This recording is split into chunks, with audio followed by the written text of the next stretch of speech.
तुम्हारे मन को इधर उधर भटकाने की कोशिश करेगा।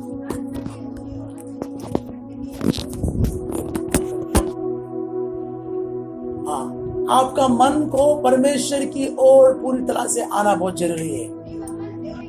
प्यारे लोगों, ये जो सब्जेक्ट आप सुन रहे हो, ये 1 दिन से 2 दिन से खत्म नहीं होने वाला है। अब नाम की महिमा हो, इसके लिए कई महीने गुजर सकते हैं। इसके लिए फिर भी मैं आपको समुचित रीति से आपके समझने के अनुसार पवित्र आत्मा आपको सहायता करके बता रहे हैं। घमंड के कई सारे शाखाएं होते हैं, वो एक बीज है, उसमें से कई सारे शाखा होते हैं। ईर्ष्या, जलन, क्रोध, भेदभाव, सब डाह, ये सब कुछ उसके शाखा होके दिखाई देते हैं। निराशा, व्याकुलता,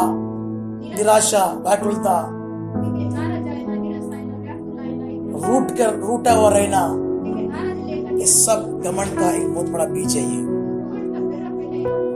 हमने सवेरे हमने ध्यान किया था किस तरह से यूसुफ को उस पोतीफर की पत्नी ने सताया बोल के हमने देखा था।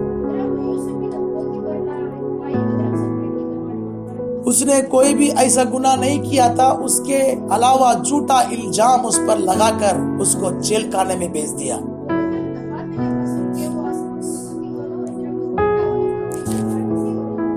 उत्पत्ति की पुस्तक 39 में से हम 10 और 11 वचन से उसके पाप करने के लिए उसने उकसाया था। उसने उस पाप करने से इनकार किया बोल के हम देख रहे थे।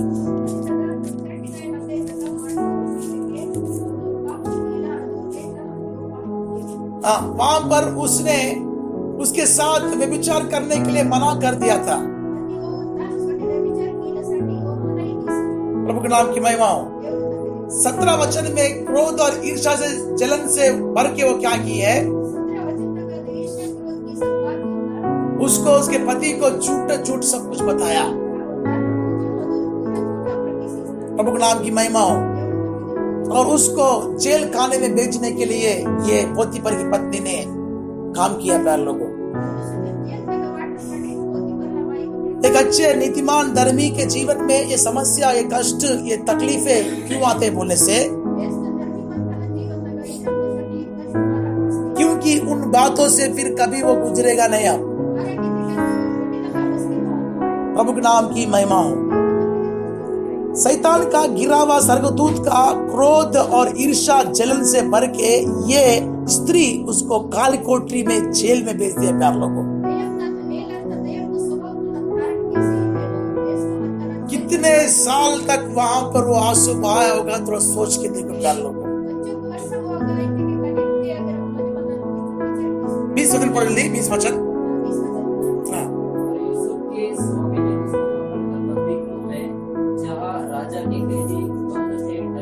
प्रभु के नाम की महिमा हो। एक बेकसूर व्यक्ति, कुछ भी पाप नहीं किया, बुराई नहीं किया, उसने काल कोठरी में जाने के लिए उसको भेज दिया गया। प्यार लोग, उसमें काल कोठरी में कितना व्याकुलता रहेगा, वो जेल में कितना वेदना उसको था, वो कितना रोया होगा कि प्रभु मैंने क्या कसूर किया, परमेश्वर इतना बड़ा सजा मुझे मिला बोल के रो रहा होगा।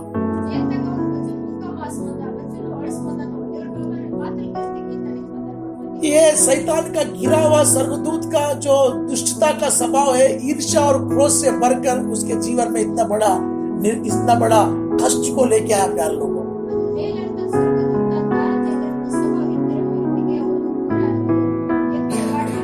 फिर भी वो नीतिमान वो सब आंसुओं को गिटकते हुए, वो व्याकुलता को सहते हुए आगे बढ़ने के लिए उसने परमेश्वर से कोई भी शिकायत नहीं किया।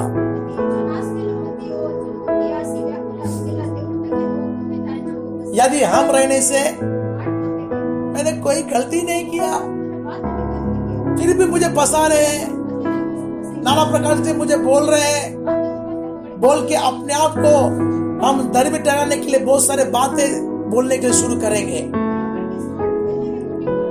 यूसुफ कोई बात नहीं बोला वहां, वो सब सहन कर लिया, धीरज के साथ वो सब कुछ सहते रहा। प्रभु के नाम की महिमा हो। प्यारे लोगों, उस व्याकुलता को उसने सहन करके परमेश्वर को निर्दोषता को उसने परमेश्वर की ओर ताककर प्रभु के सम्मुख में निर्दोषता को दिखा के उसने साबित कर दिया, परमेश्वर मैं तो निर्दोष हूं, परमेश्वर मैं बेकसूर हूं, परमेश्वर फिर भी मेरे पास इतने सारे तकलीफ, इतना झूठा इल्जाम मुझ पर आया है बोलकर उसने धीरज को सहन किया। प्यारे लोगों, ये धीरज कहां से उत्पन्न होता है बोलने से, जब तकलीफ हमारे अंदर में बढ़ जाती है, ऑटोमेटिक हमारे अंदर में धीरज आना शुरू होता है। उसको वो तकलीफ को धीरज के साथ सहते हुए आगे बढ़ते रहना चाहिए। अगर वो हो सके तो वो कर भी सकता था कि तुम्हारी पत्नी ने मुझे इस तरह का पाप करने के लिए उकसाया बोल के बोल सकता था वो, मगर उसने बोला नहीं है क्योंकि उसकी पत्नी को वो बदनाम करना नहीं चाहता था। यदि यूसुफ ये बात को बोलने से कोई भी उसके बात को यकीन भी नहीं कर पाएगा, इसलिए उसने धीरज के साथ उस काल कोठरी को, जेल को उसने सहन कर लिया। प्यारे लोगों, वो जेल में भी परमेश्वर की कृपा को उसने पाया, उसके साथ परमेश्वर रहा। समय में आने पर परमेश्वर ने उसे ऊंचाई पर उठाया। जिस वस्त्र को लेके उसने बदनाम किया था, वही वस्त्र को वापस परमेश्वर ने उसको उससे भी मलमल के वस्त्रों को पहना के देश का प्रधानमंत्री बना दिया। यहां तक हमने पढ़ा था। उत्पत्ति के पुस्तक 41 अध्याय 42 वचन में ध्यान करने से ये सारे कष्टों को सहने के बाद उसको परमेश्वर ने प्रधानमंत्री की ओर लेके चले गए। एक बार वचन पढ़ के फिर हम आगे के सबक को स्टार्ट करेंगे। हाँ, पढ़ो जल्दी। हाँ, यूसुफ के हाथ में पहना दिया, उसको बढ़िया मलमल के वस्त्रों को पहना दिया। हाँ, 43 और उसके गले में सोने की जंजीर डाल दी और उसको अपने दूसरे रथ पर चढ़ाया। हाँ, और लोग उसके आगे आगे यह प्रचार करते चले कि घुटने टेक कर दंडवत करो, घुटने टेक कर दंडवत करो। और उसने उसको मिस्र के सारे देश के ऊपर प्रधानमंत्री ठहराया। उसने सारे मिस्र देश पर प्रधानमंत्री ठहराया। हालेलुया। जिस पोतीफर की पत्नी ने उस वस्त्र को लेकर उसको बदनाम की थी, उस काल कोठरी में परमेश्वर ने सबक में यूसुफ ने घुटने टेका और प्रार्थना करना शुरू किया। और सब निंदा को सहन करते हुए परमेश्वर की कृपा में बना रहा। लोग उसके सामने घुटना टेकना शुरू हो गया। हालेलुया। क्यों? परमेश्वर इतना महिमा से उसके लिए काम किया। उसके अंदर में धीरज था, सहन शक्ति था। आज हमारे अंदर में धीरज है, सहन शक्ति है। क्या हम वो झूठा इल्जाम सहन कर पाएंगे? नहीं कर पाएंगे। प्यार लोगों, यीशु को मुंह पे टटा किया, गालियां दिया, नाना प्रकार से बोल दिया, उसको झूठ बोले, फिर भी प्रभु ने कभी मुंह नहीं खोला। सेम यूसुफ के स्वभाव में भी यीशु का जैसा स्वभाव, यीशु के जैसे गुणों को प्रभु के आत्मा के जरिए यीशु को प्रदान किया गया था। प्यार लोगों, इसीलिए प्रभु के लोगों, उसको परमेश्वर ने उतना सर्वश्रेष्ठ बनाकर प्रधानमंत्री के सीट में बिठा दिया। आज हम छोटे छोटे बातों को सहन नहीं कर पाते हैं, तो ऐसे बड़े बड़े अगर इल्जाम हमारे ऊपर में आ जाते हैं तो क्या सहन कर पाएंगे हम? हमारे लिए इस देश में प्रधानमंत्री का सीट नहीं होगा, मगर उस दुख और कष्ट को सहन करने से स्वर्ग राज में हमको सिंहासन है, ये बात को सुन लेना। जो जय पाएगा वो सिंहासन का अधिकारी होगा, बोला परमेश्वर ने। यदि तुम जय पाना चाहते हो तो सिंहासन के अधिकारी हो जाओगे। हम प्रकाशित पुस्तक 12वां अध्याय में वो बच्चा सिंहासन तक उठा लिया गया बोल के हम देख रहे हैं। प्यारे लोगों, 4 और 5 में हम देख सकते हैं वो वचन में 12 का 4-5 में वहां पे उस बच्चे को पूरे आकाश में सिंहासन तक लेके गए हैं। वो कोने बोलने से जयवंत हुआ कलीसिया है। प्यारे लोगों, नाना प्रकार के निंदाएं, नाना प्रकार के इल्जाम, नाना प्रकार के झूठ सहन करके वो धीरज के साथ उसके आगमन के लिए बाट जोते जोते वो परमेश्वर के सिंहासन तक उठा ले जाते हैं। पढ़ जल्दी। हाँ, 12 का 4-5। हाँ आकाश के तारों की एक तिहाई को खींचकर पृथ्वी पर डाल दिया। हाँ, उस स्त्री के सामने जो जच्चा थी खड़ा हुआ कि जब वह बच्चा जने तो उस बच्चे को निगल जाए। हाँ, वह बेटा जनी जो लोहे का दंड लिए हुए सब जातियों पर राज्य करने पर था, और वह बच्चा एकाएक परमेश्वर के पास और उसके सिंहासन के पास उठाकर पहुंचा दिया गया। प्रभु के नाम की महिमा हो। कहाँ पे पहुंचा दिया गया? वो बोलो, कहाँ पे पहुंचा दिया गया है? बोलो, सिंहासन के पास। क्यों पहुंच गया वो? उसने झूठा इल्जाम को सहन किया, निंदाओं को सहन किया, और दुख तकलीफों को सहन किया, बीमारी को सहन किया, कंगाली को सहन किया, बेकारी को सहन किया। हर बात को उसने धीरज के साथ सहन किया, इसीलिए वो सिंहासन तक उठा लिया गया। इसीलिए यहाँ पे यूसुफ भी सिंहासन के सीट पे बैठ गया। ये सारे दुख तकलीफें निंदा अवमान सहन करने के बाद उसको सिंहासन मिला। प्यारे लोगों, दुख में एक समस्या में जब रहते तो क्या होता है मालूम है? इस तरह का झूठा इल्जाम रहने के बाद, लगाने के बाद क्या होता मालूम है? वो व्यक्ति प्रार्थना नहीं कर पाएगा, प्रभु के पास घुटना टेक नहीं पाएगा। वो बोलता मुझे ऐसा बोल दिया, मुझे ऐसा किया, मुझे वैसा बोला, मैंने क्या किया? इस तरह का आलोचना करके वो प्रार्थना प्रभु से कर नहीं पाएगा। पर यूसुफ ऐसा नहीं था। यूसुफ उस काल कोठरी में घुटना टेका,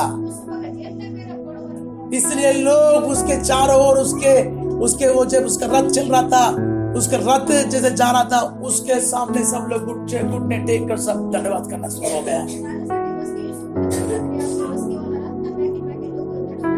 निंदाओं में, तकलीफों में, परेशानियों में प्रभु से प्रार्थना करना कभी भी नहीं छोड़ना चाहिए। तभी तो तुम्हारा जयवंत जीवन आगे बढ़ेगा। तुम उस सिंहासन के वारिसदार होंगे। प्रभु के नाम की महिमा। प्यारे लोगों, इस बात को जब हम ध्यान करते हैं तो हम हमारे गुणों को किस तरह से उसमें मैच करेंगे हम। क्यों परमेश्वर हमसे इस तरह से बातचीत कर रहे हैं? क्योंकि वो चाहता है कि तुम भी इस तरह से धीरज को धरना है, तुम भी इस तरह से हर एक बातों को सहन करते हुए आगे बढ़ना है। तब क्या होगा प्यारे लोगों? यूसुफ जिस तरह धीरज धर के परमेश्वर की आशीष को पाकर परमेश्वर की कृपा में आगे बढ़ते हुए उसकी महिमा को प्रभु ने बढ़ाया है, वैसे ही प्यारे बच्चे तुम्हारे जीवन में परमेश्वर महिमा बढ़ाएंगे। इसलिए घबराना नहीं। उसके लिए हम ज्यादा चिंतित नहीं होना चाहिए, ज्यादा अपने आप को कोशिश नहीं करना चाहिए कि मैं ऐसा हूं बोल के ट्राई नहीं मारना चाहिए। प्रभु के नाम की महिमा। इस तरह का निंदा को पोतीफर की पत्नी ने बोल के उसको टॉर्चर किया। मगर मगर परमेश्वर की दया से उसने उस सब बात को धीरज से सहन किया। प्रभु का नाम की महिमा हो। अय्यूब के जीवन में हम देखने से अय्यूब की पत्नी भी उसको बहुत टार्चर करती है। याकूब पुस्तक में हम ध्यान करने से याकूब के पुस्तक 5वां अध्याय 7 वचन में ध्यान करने से वो अय्यूब को कितना धीरज है, देखो कितना सहन और कितना धीरज के साथ उसने परमेश्वर के पास वेट किया। जिस तरह से यूसुफ धीरज के साथ काल कोठरी में बड़ा हुआ, धीरज के साथ प्रभु का करुणा को देखने के लिए, कृपा को देखने के लिए आगे बढ़ रहा था, वैसे ही यूसुफ भी, ऐसे ही अय्यूब भी धीरज के साथ आगे बढ़ रहा है। पढ़ो जल्दी 11 वचन।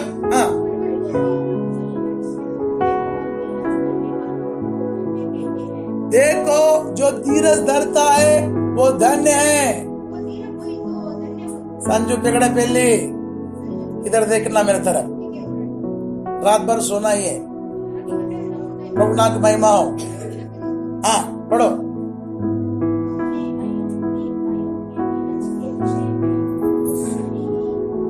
तूने अय्यूब के धीरज के विषय में सुनी है।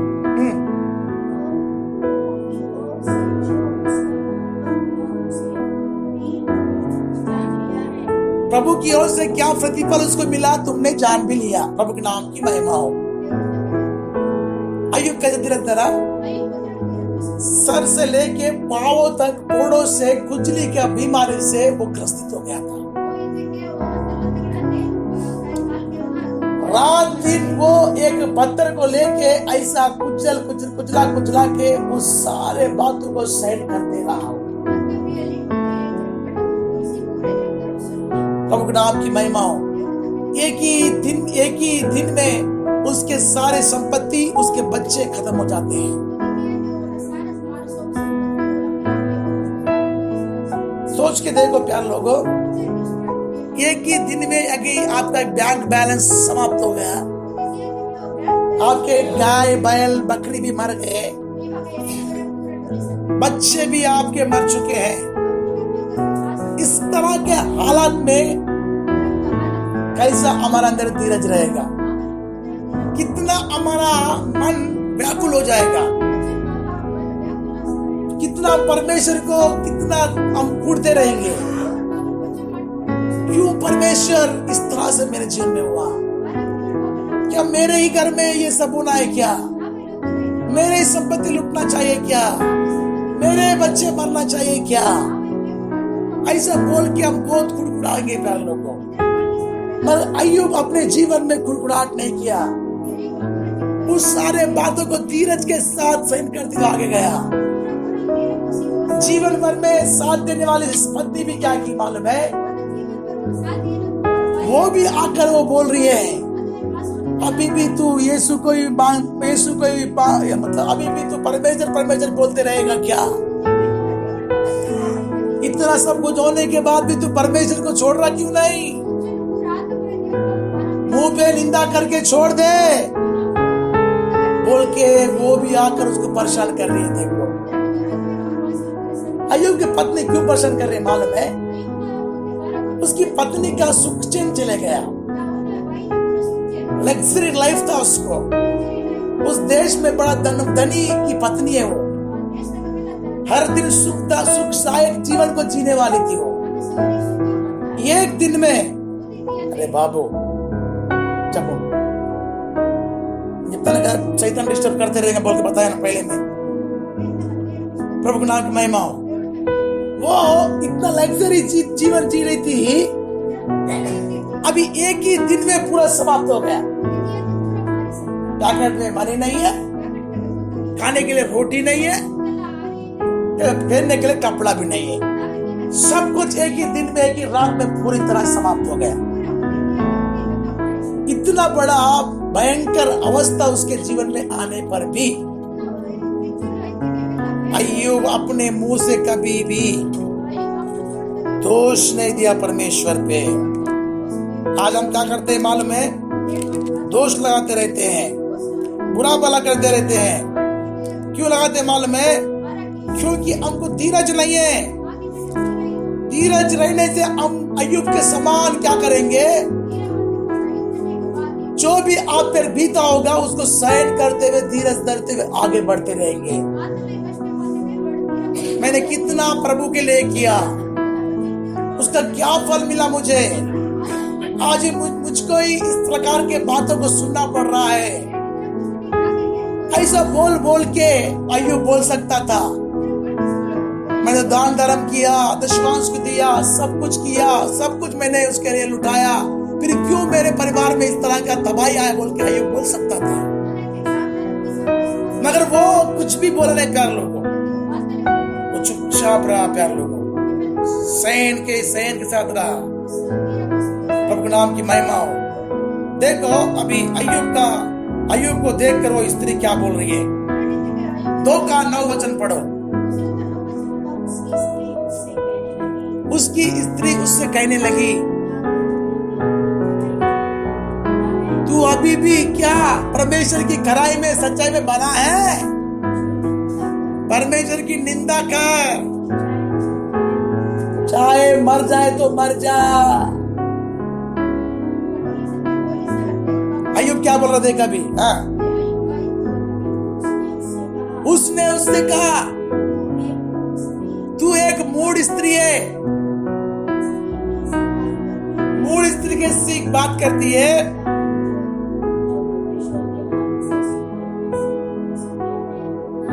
देखो, क्या हम परमेश्वर से सुख लेते तो क्या दुख ना ले? बस इन सब बातों में अय्यूब ने कोई भी पाप नहीं किया। प्रभु के नाम की महिमा हो। कितना धीरज है बताओ प्यार लोगों। एक तरह संपत्ति गया, बच्चे भी चले गए, बीमारी से ग्रसित है, ऐसी बीमारी की उसको चैन भी नहीं है, फिर भी परमेश्वर को वो एक भी बात बोला नहीं है। हालेलुया। हम क्या बोलते मालूम है? परमेश्वर के मंदिर में धूल गिरे, वो नाश हो जाए। हमारे जीवन में इतना बड़ा तबाही को लेके आए हो। कौन परमेश्वर है? कोई परमेश्वर नहीं है। ऐसा वैसा क्या क्या के बोलते थे। इसलिए हम ऐसे हैं। यदि उनके समान, इन संतों के समान यदि हमारा धीरज रहेगा, प्यारे लोगों, अय्यूब को जीवन में बड़ा छुटकारा प्रभु ने किया। तो कारण क्या है बोलने से? धीरज के साथ वो सहन करते हुए आगे बढ़ रहा था। साथ में रहने पत्नी भी उसके साथ नहीं अभी, क्योंकि वो क्या बोला मालूम है? सुख लेने से क्या दुख नहीं लेना चाहिए क्या? ये बात क्यों बोला मालूम है? वो सुख नहीं उसको आनंद है, मगर दुख सहन करने का धीरज अय्यूब की पत्नी में नहीं है। अब वो गिरा हुआ स्वर्गदूत का सामर्थ्य अय्यूब के पत्नी में घुस गया, उसमें समा गया। उसमें समाते क्या की? निंदा करो परमेश्वर की बोल रही। निंदा कौन करता है? शैतान करता है। ये क्या बोल रही है मालूम है? पत्नी, परमेश्वर को निंदा करो। निंदा कौन किया? जब हेरोद के सामने जब यीशु खड़ा था तब कौन निंदा कर रहा था? पूरी यहूदी शास्त्री फरीसी सब खुदा के जो बंदे थे, पुराने नियम के सब लोग थे, वो सब कुछ यीशु पर निंदा लगा रहे थे। शैतान उनके अंदर में समाकर इस तरह से परमेश्वर पर निंदा करने के लिए मुंह खोले वो लोग। ये जो शैतान है किसी को भी चैन से नहीं रहने देता संसार में, क्योंकि उसका समय बहुत ही थोड़ा है। इसीलिए वो बड़ी तीव्रता से अनेक सारे लोगों को गिराएगा। चुने लोगों को भी परमेश्वर के मार्गों से हटवाएगा, उनके जीवन में निराशा को लेके आएगा। क्या करेंगे इस बातों को लेके हम? क्यों ये सब बातें करना? हम बोल के निराश होकर, दुखी होकर एलिया के समान क्या करेंगे? ए प्रभु, मुझे मौत देने से काफी है, मैं जिंदा रह के क्या काबिल हूँ, इस संसार में मैं अकेला बच गया हूँ, बोल के एलिया जैसे प्रार्थना करेंगे। यार लोगों, ऐसा प्रार्थना कभी नहीं करना। अय्यूब के जीवन में जितना गया उससे 2 गुना ज्यादा परमेश्वर ने दिया। उसको अच्छे निर्मल बच्चों को परमेश्वर ने दिया। हालेलुया। उसका धीरज था प्यार लोगों। उसने शैतान का सपोर्ट नहीं लिया। शैतान जैसा बना नहीं, जैसा बीवी बोल रही थी, सुना क्या उसने? नहीं सुना। मगर ये जो स्त्री है शैतान के चपेट में पूरी आ गई थी और उसके ऊपर में बड़ा उपद्रव करवा रही थी। मुंह के जरिए नाना प्रकार से बोल रही थी। वो उसको बड़ा जलन और गुस्सा, ईर्ष्या आ गया था ईश्वर के ऊपर में। निंदा करो उसको, उसने हमारे लिए ऐसा किया वैसा किया, क्या के लिए प्रभु बोल रहा है? तो सब भूल गए। वो अय्यूब को कैसा बढ़ाया, कैसे ऊंचा उठाया, कितना आशीष किया, सब भूल गए एक ही दिन में। कई सारे लोग क्या करते हैं मालूम है? परमेश्वर की आशीष भूल जाते हैं, परमेश्वर की भलाई भूल जाते हैं और तुरंत परमेश्वर के ऊपर निंदा लगा देते हैं। इस तरह का स्वभाव शैतान का गुण है, दुष्टात्मा का गुण है, जो ये गिरा हुआ स्वर्गदूत का सामर्थ्य है। इसलिए इन दिनों में इस बाइबल स्टडी को मिस हुए बिना सुनना बहुत जरूरी है। ऐसे स्वभाव हमारे अंदर में आने से अय्यूब की पत्नी का क्या जिंदगी हुआ इस बाइबल में लिखा नहीं, यहीं पे उसको दिखता है। बाद में उसके जीवन में क्या हो नहीं मालूम है। प्रभु का नाम की महिमा हो। क्यों? निंदा करने वाला मुंह है वो। प्रभु का नाम की महिमा हो।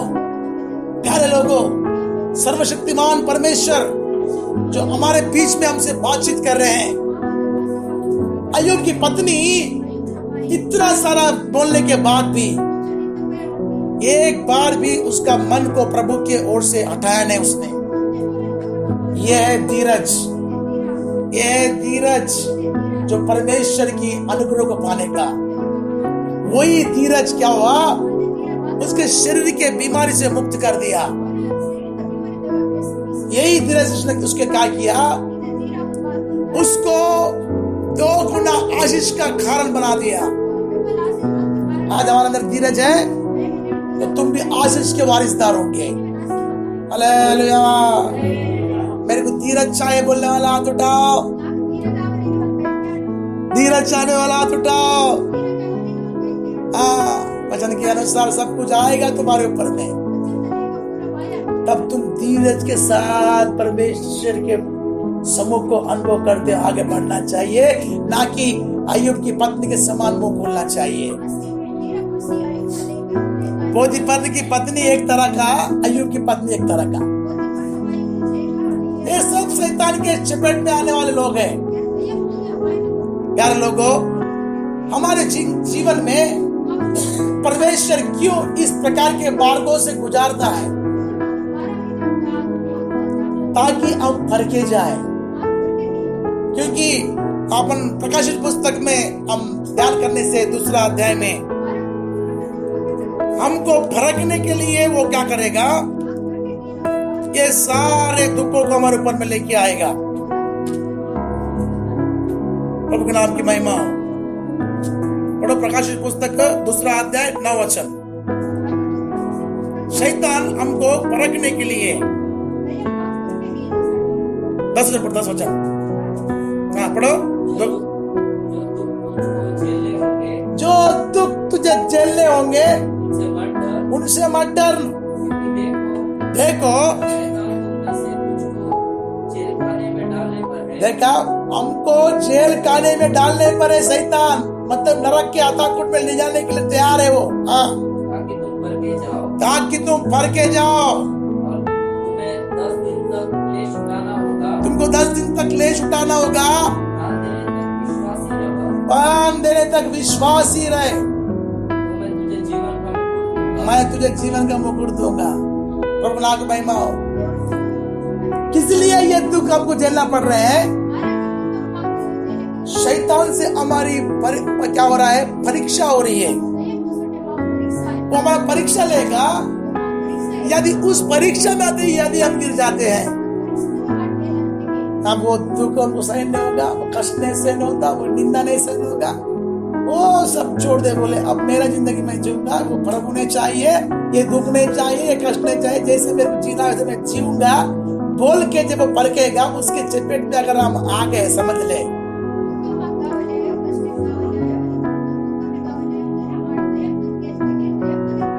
सीधा हमको जेल खाने में लेके चले जाएगा। कौन सा जेल सोच रहे थे? छतरपुर का जेल नहीं, नागपुर का सेंट्रल जेल नहीं, युगान युग के लिए बंदी रहने वाला आत्मा का जेल है, जहां से कोई भी बाहर निकलेगा नहीं। निंदा करने वाले, दोष लगाने वाले, ईर्ष्या करने वाले, ढा करने वाले, क्रोध करने वाले, घमंड करने वाले, ये सब लोग जेल के अंदर में पिस जाएंगे।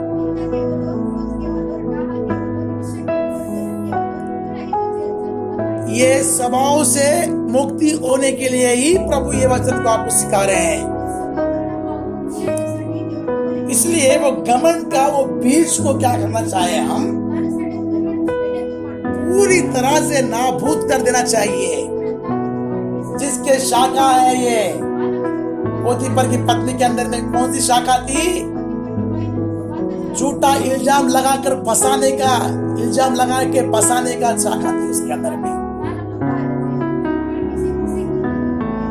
उसको गुस्सा, क्रोध आ गया उसको, मेरा मर्जी को पूरा नहीं किया ये व्यक्ति, अब उसको सिखाऊंगी, देखना है। ये शाखा है वो। और ये क्या है मालूम है? अय्यूब की पत्नी, उसको सुखी चाहिए मगर दुख नहीं चाहिए, रोज लड्डू मिठाई चाहिए, 10,000 की साड़ी चाहिए, बच्चे नंगे घूमने से कुछ नहीं दिख रहा हमको, पर इसको त्योहार में तो साड़ी चाहिए। बच्चे लोग कैसे हैं?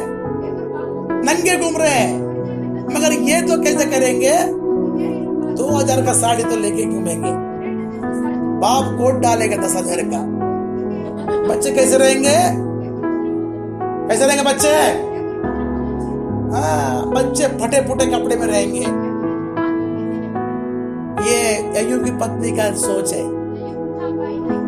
जैसा वो अपनी जिंदगी को जीना चाहेगी, वैसे ही उसकी जिंदगी में क्या होगा? नशा आएगा। प्रभु के नाम की महिमा हो। निंदा करने वाला वो बड़ा बोल को परमेश्वर ने क्या किया? पूरी तरह से बंद किया। प्यार लोगों, सभा समाप्त होने का समय आ गया है। 9 बज रहा है प्यार लोगों, 10 बजे फिर प्रार्थना है। इस सब्जेक्ट को मैं सवेरे बताऊंगा, आगे क्या होने वाला है। इस धीरज के साथ आगे बढ़ने वाला अय्यूब को आशीष किया परमेश्वर, तुम्हें भी आशीष करेंगे। तुम यदि उस आशीष को पाना है तो अय्यूब की पत्नी के समान तुम्हारे गुण नहीं रहना चाहिए, मगर हमारा जो अय्यूब जो आदर्श थे, वो धीरज धर के किस तरह से प्रभु का आशीष पाया, वो गुणों को तुम धारण करना चाहिए। घमंड के ये सारे शाखा है, इस सारे घमंड एक बीज है, उसके सारे शाखा है, ओपन हो जाते हैं हमारे अंदर में, ऑटोमेटिक सब आते रहेगा। इसके बाद में ईर्ष्या आएगा, जलन आएगा, क्रोध आएगा, भय आएगा, फूट आएगा, झगड़ा आएगा, सब कुछ आएगा। इसीलिए प्यार लोगों, हम सावधान रहना। क्या मैं शैतान के चंगुल में तो फंसा नहीं? इस प्रकार के दुख मेरे को आ रहे, मेरे भड़कने के लिए आ रहे होंगे, ताकि मैं और सिद्ध हो जाऊं, मैं परमेश्वर के राज्य के लिए तैयार हो जाऊं, बोलकर वो अपने जिंदगी को संभाल लेना चाहिए, ना कि निंदा